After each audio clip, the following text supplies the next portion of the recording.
Om Shri Ganeshaya Namaha. Om Shri Saraswatyai Namaha. Om Shri Gurubhyo Namaha. Samasta Jana Kalyane Niratan Karunamayam Namami Chinmayam Devam Satgurum Brahmavitvaram Satgurum Brahmavitvaram समचरण सरोजम सांद्र नीलांबुदाभम जघन निहित पाणिम मंडनम मंडनानां तरुण तुलसी मालां कंधरं कंजनेत्रं सदय धवलहासं विठ्ठलं चिन्तयामि विठ्ठलं चिन्तयामि. Chapter 8. Om. Salutations to the Lord Sri Ganesha. Om.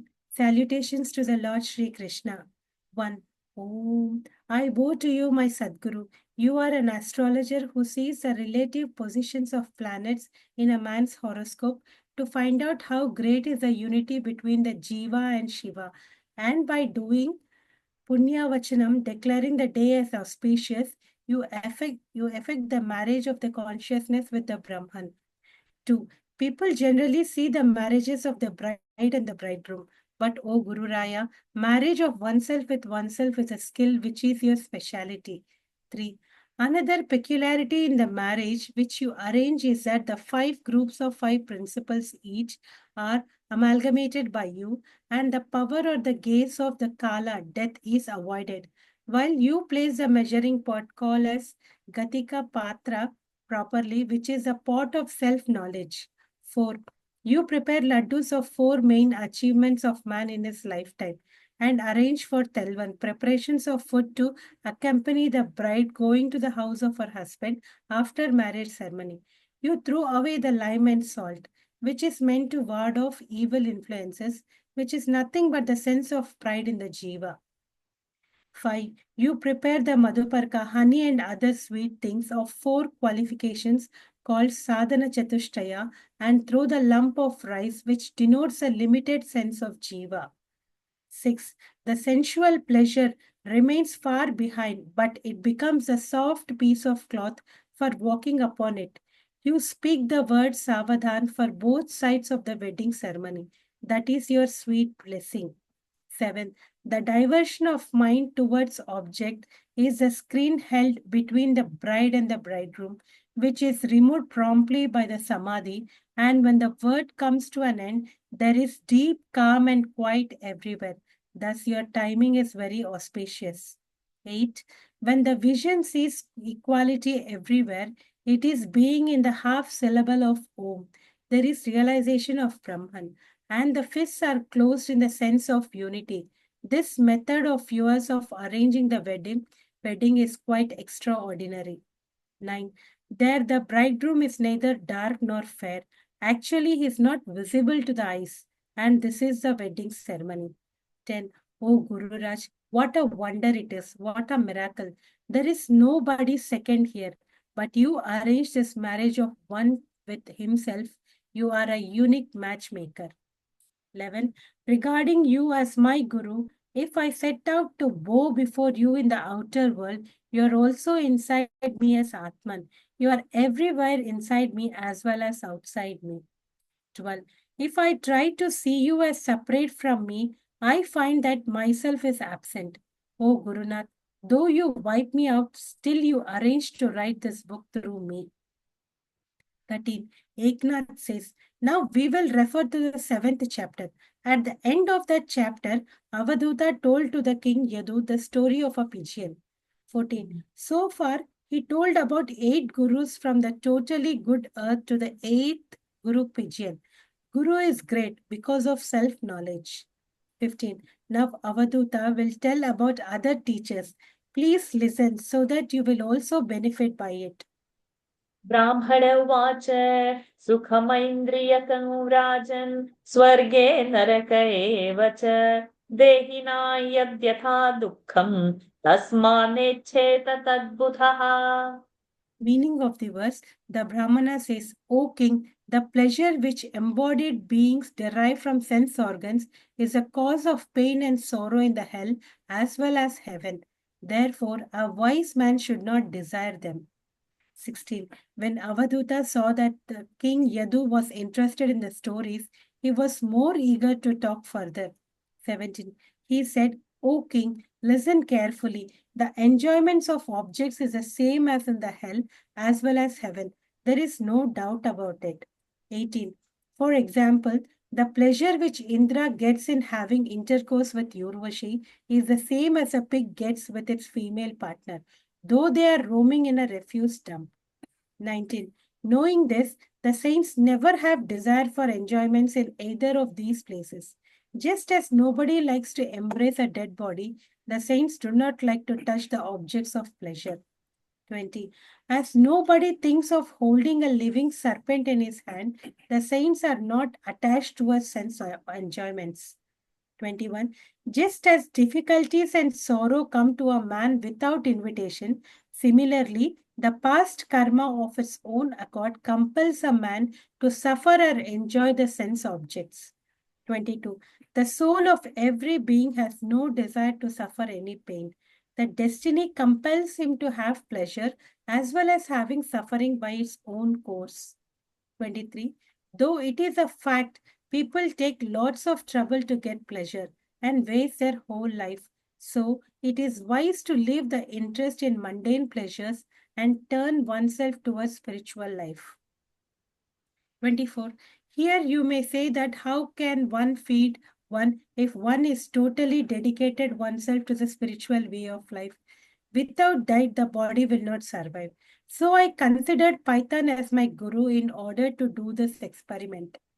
ग्रासं सुमृष्टं विरसं महान्तं स्तोकमेव वा यदृच्छयैवापतितं ग्रसेदाजगरो क्रियः. Meaning of the verse, the python remains inactive and swallows whatever food it gets, maybe a good morsel or tasteless, big or small article of food, which comes along near his mouth naturally. 25. Python gets food without making any effort. It is in that way very determined not to move. 26. It opens its mouth and whatever is within reach gulps it without consideration whether it is tasty or tasteless. The python remains contented. 27. The same is the case in respect of yogis. They are always blissfully merged in their self. They have left their liking for tasty food. They eat whatever is offered to them and make no special efforts to procure any food. 28. When they eat something, their tongue does not critically select any particular food article. We may say that they do not indulge in satisfying their tongue, but only eat to survive and live on. 29. The yogi recognizes the sour or bitter taste, but while eating, he is equally respectful, for all tastes are equal to Brahman for him. He does not differentiate between juicy and dry food because he is contented in himself. Therefore, everything is sweet for him. 30. The python is now nourished even by the air which enters its open mouth. So, air is also sufficient food for it. 31. Yogis are also satisfied by air. They do not become slaves to anybody for food. 32. They have no choice about food, either a little or more, and tasty or tasteless. They eat with calm and quiet mind whatever is available on time. चैताहानि भूरीणि निराहारोऽनुपक्रमः यदि नोपनमेद्ग्रासः महाहिरिवदिष्टभुक्. Meaning of the verse, the yogi may sleep for many days without food, without doing anything purposefully for it. If he does not get a morsel, he is just like a great serpent who eats whatever is available in front of his mouth. 33. The python lazily lies down wherever it is, even if it does not get good food for a long period of time. 34. Similarly, if a yogi does not get food for a long time, he stretches himself lazily and relaxes with or without sleep. Relaxes without sleep. 35. He has no sleep as such. Because he is merged into a blissful state of Atman and does not do anything to get food. He is satisfied with whatever he may get by luck. 36. Whatever is in luck will definitely be available. So he is not worried and his state of calmness of mind is not disturbed. ओजस्सहो बलयुतं बिभ्रद्देहमकर्मकं शयानो वीतनिद्रश्च नेहेतेन्द्रियवानपि. Meaning of the verse, the python has power and strength and very large body, but it is not active. He reclines but does not sleep, and does not wish though he has body organs. 37. The strength of a python is very great. Its body is large, long, and powerful, but it does not actively do anything. It is just lying with its mouth open. 38. The yogi is also of the same mind. He is strong and intelligent. His organs are also healthy and strong. 39. But he does not let the idea of eating food and making efforts for it touch his mind, and does not allow his body and speech slur because of pangs of hunger. 40. He is not concerned about his waking consciousness or dream state. He sleeps but does not go into deep sleep of unawareness. He wears the sheets of nothing. He wears the sheets of nothingness and relaxes in the bliss of self. मुनिः मुनिः प्रसन्नगम्भीरः दुर्विगाह्यो दुरत्ययः अनन्तपारो ह्यः क्षोभ्यः विमितोद इवार्णवः. Meaning of the verse, as regard the sea, he is also a guru, because from him a Muni learns sereneness but cheerfulness, unfathomable nature, unsurpassable by expanse, impossible to be disturbed by anybody. 41.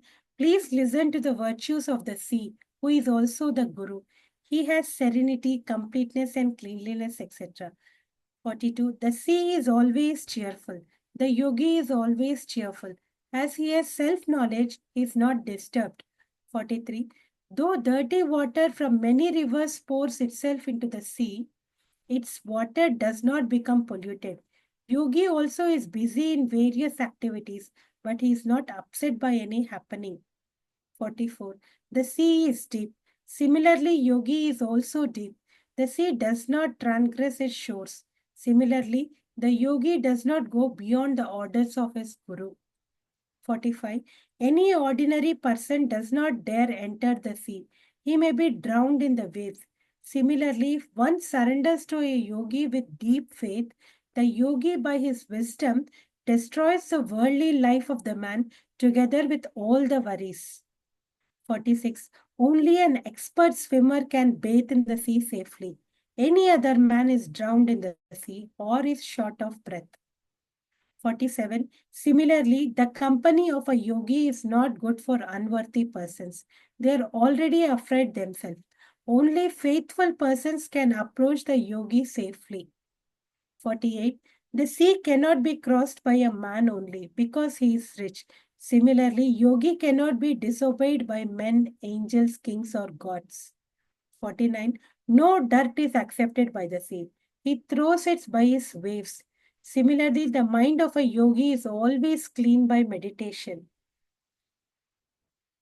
The river Tampraparni merged into the sea and created a mine of persons. Faith came to meet the yogi and became the mine of liberation. 51. He who dives deep in the sea gets pearls. Similarly, he who mingles with the yogi gets a pulse of knowledge. 52.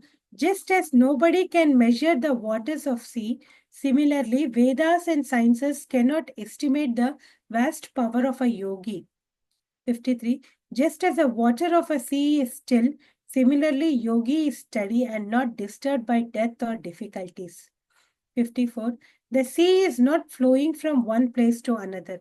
He is quiet and fixed at its own place, full at all times. Yogi is also complete in himself, steady in his Atman.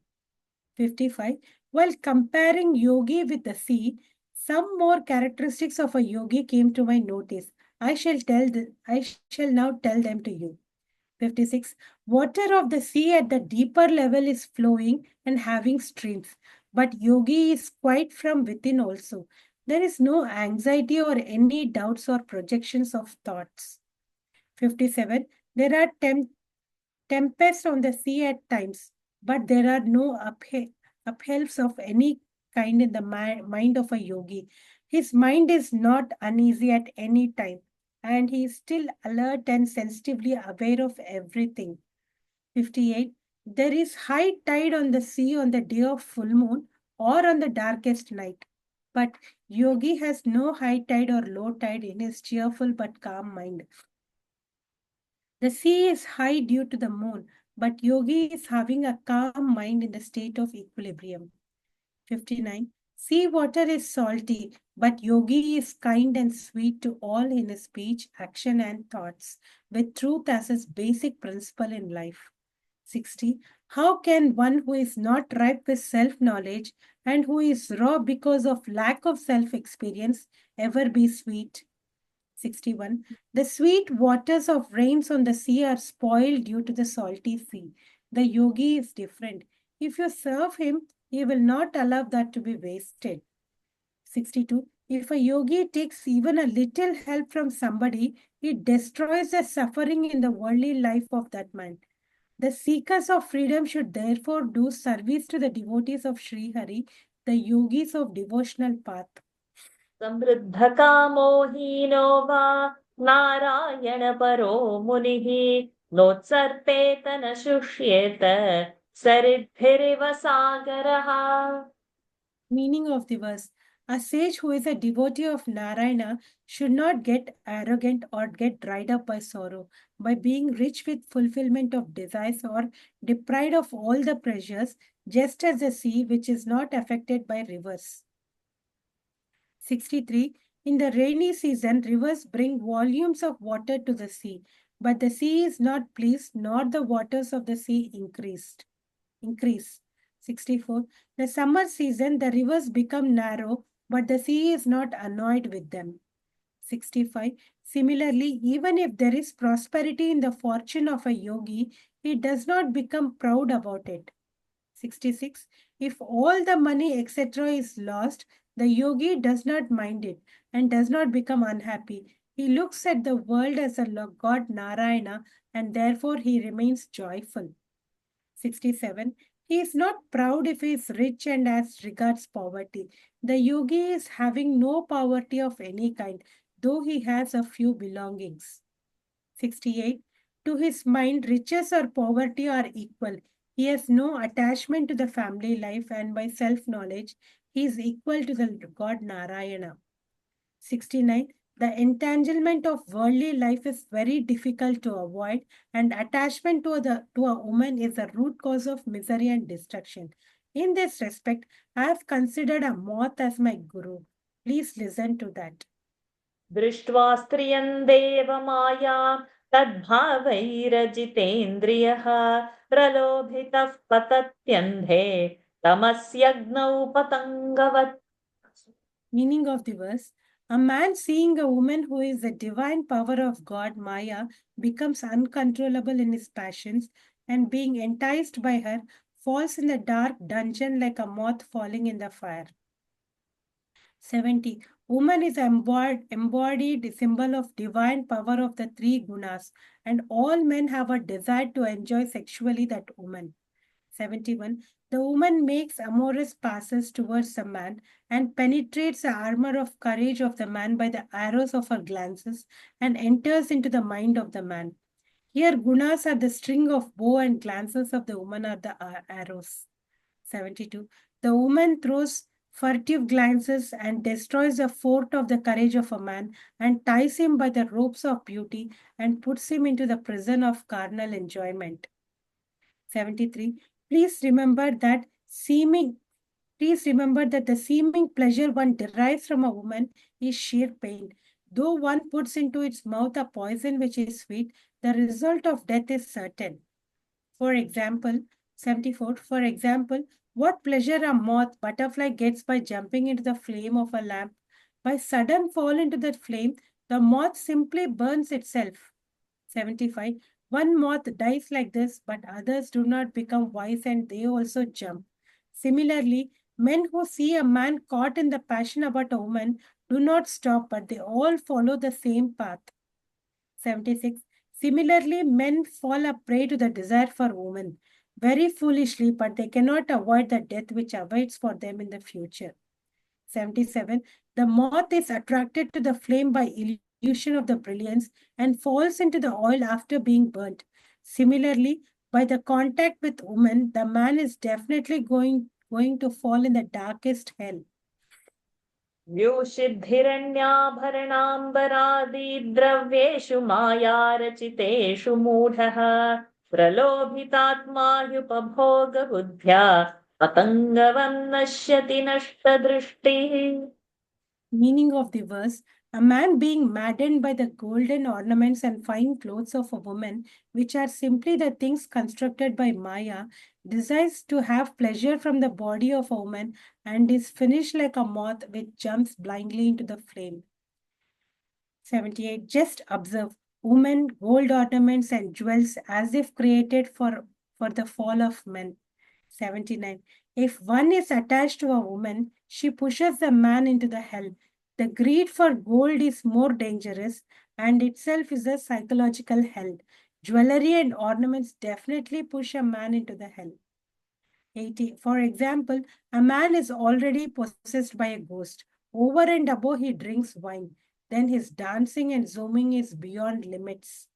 81. All these homes of disasters are concentrated in a woman. So how can men remain sober when they look at the woman?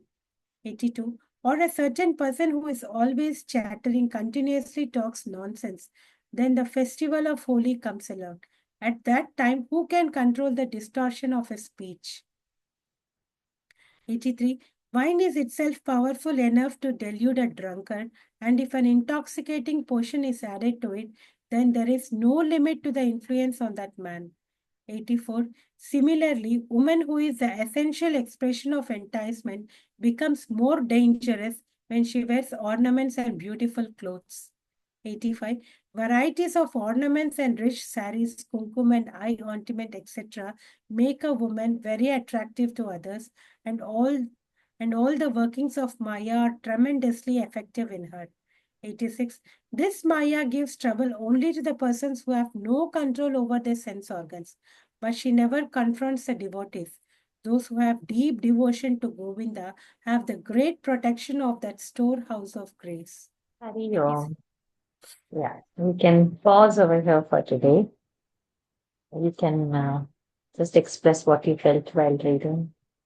Yeah, this is all like what we are seeing now in the world, like especially the everything, moths, see everything. We get attracted to things which are worldly pleasures, but still because of our vasanas, we know that we are getting attracted. I don't know, because of vasanas, or we are not able to come out of it how much ever we try. In our own life, when we see jewels, saris, really we get attracted to it. Though we see that, just hoard it, that's all. I really feel, Vashaji, whenever I buy something, feel I'm holding it, I know. But still that eyes and mind, it is not getting into control. Very true. Yes. Beautiful verses. Srihariji, you want to add any thoughts? He liked the way the Punya Vachanam is being. It's the first time I'm hearing very good meaning of what is Punya Vachanam. The marriage of Atma with Shivam is, oh my God. We never know what is a Punya Vachanam, and we do perform Punya Vachanam for the children. So I just thought I need to know more about Punya Vachanam, and next time when this thing happen, we should really enjoy this and Yes, pray true. this. And they describe that wedding as a typical Maharashtrian wedding. They do those rituals in those weddings, whatever they said about how the bride and then he gave the significance of what it means. So all those steps were of Maharashtrian wedding. And then finally saying the word Savadhan and all. So Sant Ramdas, when he heard that word Savadhan, when he was supposed to get married, he ran away from the Pandit. Because that's the time when there's a cloth held between the groom and the bride, and all the aksatas and all are doing, and then finally all those mantras and all are chanted, and this cloth is moved, and then the Varamala exchange happens. So before they move, or before he could see, he ran away from there. He became Guru of Shivaji Maharaj. Even that drishti, they say it is like all the while we have been thinking that to somebody else, but it is our own ego. That is very well. It really caught my Those attention. initial slokas are typical Maharashtrian wedding, and that correlation he has done and told. Very beautiful verses. Anybody has And any other thoughts to share? Yes, Shriya Rishi, you were saying and something more. another thing, we need to surrender to the Guru with full faith and devotion. And that Yes. was told in one verse. When Guru does not like any taste, we have seen Sukhdevananda ji having, when we visited, having his meal in Singapore, right? He mixed all the thing, anything, everything served on the table, on the plate. He mixed everything into one, and then he started. I was so surprised. Why did he do like that? I think then you explained me that the Guru doesn't want to get any specific taste, and they are beyond the taste. So today Yes. I just remembered that. Yeah, it was in Abha's house when we were met. Include spice, A everything. meaning. We will have payasam separately. We will not mix up this and all. We have so many Oh preferences. boy, we have so much. Yeah, Nikhilaji, we have so much and we can't drop any of that. Knowing that. So I remember just now Duryodhan when he said, no, you are explaining to me, I understand everything. What janami dharmam, janami adharmam. But nachame pravritti, he says, I don't have the pravritti towards dharma. I'm so attached to adharma. I understand that this is not right. I know what is dharma. But he says very frankly, nachame pravritti. So I sometimes feel, are we different from Duryodhana? Then it appears scary. Then we wear a mask. Okay, I am good. But the activities, our pravrittis are not so very sattvic all times. We enjoy life. We enjoy some. Anyways, okay. Anybody wants to add any other thought? Over to Raju for closing prayers. Varshaji, I mean, I think I like this part that even whatever little help the yogi may ask a person, by doing that, he actually destroys even the sufferings of any worldly life. And that is like, a normal person would never do that. They may just say thanks, but for the Yes. yogi, just little help means already your sins are washed off. So Hindi, there is this proverb, अपने प्रारब्ध कटवा रहे हैं, like that. Means when the guru or a saint gets some work done through us, it is that whatever prarabdhas we have, he is Cutting it. diminishing it. Yes, he's doing it. So Wow. seva is always so that's how Totakacharya became Totakacharya, right? So Shankaracharya's four students, three are super brilliant, one is not, and one is so much to Guru Seva, washing his clothes, washing. But when the study comes, probably he will not participate in so much actively like the other brainy students were. So one day when the class is getting late to start because he is on the banks of the river washing Guru's clothes. So one of the say, even if he comes, so Guru, what is the difference? Anyways, he's not going to understand. You please start on time. Then Guru Shankaracharya ji sees that this one is so much egoistic that he has brains and the other doesn't have brain. And this poor person. So when he's washing the clothes, Shankaracharya appears in his mind. And then he says that, oh, Guru is calling me. And he rushes. He rushes, not only he rushes, he enters the class and he composes, which is one of the most difficult chandas. And then that chandas is that Totaka chandas, and he becomes Totakacharya. So with Guru's grace, anything can happen. You can have extraordinary what you are not, that you can become. In that sense, Guru gets words. And so I'll always think of anything then like this. Now Totakacharya ji comes in the mind. Maybe It's like always. no ego, no intelligence, nothing in front of Guru. It's just blind faith and surrender. Yes. But surrender is the difficult part. Our sleep will come, our physical rest we need, our hunger will come, our body needs and other attachments will come. Guru आए हैं नमस्कार करके जा सकते हैं. It will be like that. But to be over there, stand, oh knees are hurting, I'm hungry, now I have to sleep, now I want to. We have got so many things. We just can't do that self-love. That surrender like that will not. And at home also I don't wash my washroom, or I feel something. And ashram people do wash everybody else's toilets. It's something that ego to surrender is very tough. We are unable to do that. I've seen this toilet cleaning thing in some cases. It's very humbling thing. I cannot do that. Okay. Any more thoughts? Over to you, Mathuraji. Tomorrow we continue. If we do about 83 verses per day, this chapter we can complete in this week itself, over 4 days. We'll keep that in mind. Over time.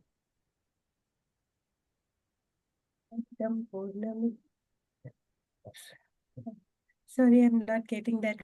Can you please? Purnamadav Purnamidam Purnat Purnamudachyate Purnasya Purnamadaya Purnamevavashishyate Om Shanti Shanti Shanti Harihi Om Shri Gurubhyo Namaha Harihi Om Shri Krishna Arpanamastu. Hari Om. Everyone, thank you for Hari Om. joining. Thank Thank you. you, Nikitaji, for such a smooth, lovely, steady reading. Thank you. We'll join tomorrow. Good to see Vinisha on the go, but still logged in for the session. Amazing. So tomorrow, so Hari Om. Hari Om. Hari Om. Thank you. Hari Om, Arshaji. Hari Om, Padmaji. Hari Om, Pushpaji. And you know, to look at. So thank you for joining.